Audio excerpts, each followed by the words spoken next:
السلام علیکم ورحمۃ اللہ وبرکاتہ۔ علماء کرام فرماتے ہیں منافق اس کو کہتے ہیں جس کے دل میں کچھ ہو اور زبان میں کچھ ہو۔ جیسے منافق زبان سے نبی کریم صلی اللہ علیہ وسلم کو مانتے تھے، ظاہراً نماز بھی پڑھتے تھے، روزہ بھی رکھتے تھے، لیکن دل سے حضور کی نہیں مانتے تھے، ان کو منافق کہا گیا ہے۔ اس زمانے میں مولانا سعد کاندھری کے لوگوں کو دیوبند کے بارے میں اگر پوچھا جائے تو کہتے ہیں دیوبند ہماری جان ہے، دیوبند علمی مرکز ہے، دیوبند کی بات کو ماننا چاہیے۔ لیکن دیوبند قرآن اور حدیث کی روشنی میں جو بات بتاتے ہیں اس کو نہیں مانتے۔ دیوبند نے بتایا کہ مولانا سعد کاندھری قرآن کی تفسیر بالرائے کرتے ہیں، حدیث غلط بیان کرتے ہیں، انبیاء کی شان میں گستاخی کرتے ہیں، گمراہی کے راستے پہ چل رہے ہیں۔ دیوبند نے یہ چیزیں قرآن اور حدیث کی روشنی میں بتایا ہے۔ یعنی منافق اس کو کہتے ہیں جو حضور کی بات کو نہ مانے اور زبان سے حضور پہ مانے۔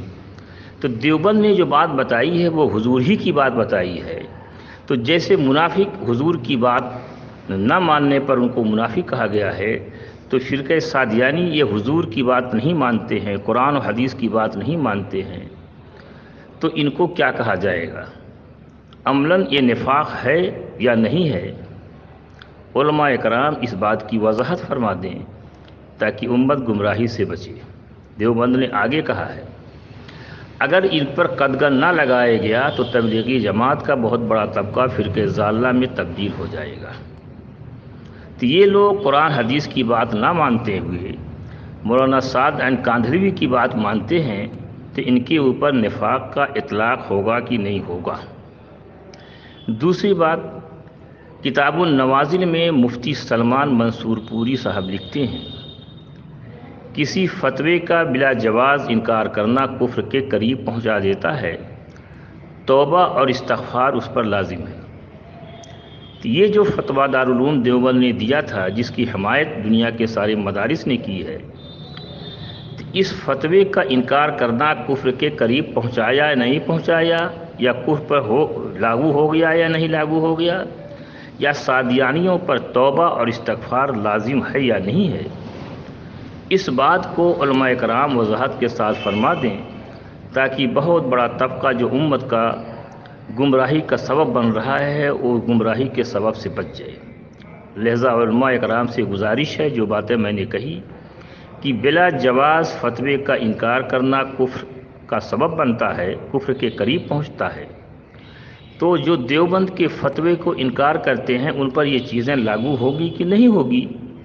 تو لہذا علماء کرام اس چیز کو بتا دیں تاکہ امت گمراہی سے بچے۔ بہت ساری علماء ان کے مجلسوں میں اپنے مدارس کے طلباء کو خود جاتے ہیں، اور وہ لوگ کفر کا سبب لوگوں کے لیے بنتے ہیں، تو ان کا خدا کے ہاں کیا حساب کتاب ہوگا؟ جس کے اوپر یہ الزام ہے کہ انبیاء کی شان میں گستاخی قرآن کی تفسیر بالرائے کرتے ہیں، اس کے مجلس میں جاتے ہیں، جبکہ مفتی محمد شفیع صاحب معرف القرآن میں لکھتے ہیں جو تفسیر بالرائے کرے اس کے مجلس میں جانا گناہ ہے۔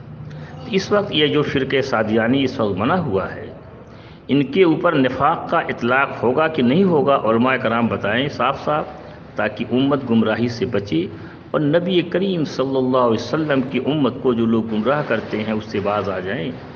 نبی کریم صلی اللہ علیہ وسلم نے اس امت کے لیے بڑی جافشانی کی ہے، بڑی قربانی کی ہے۔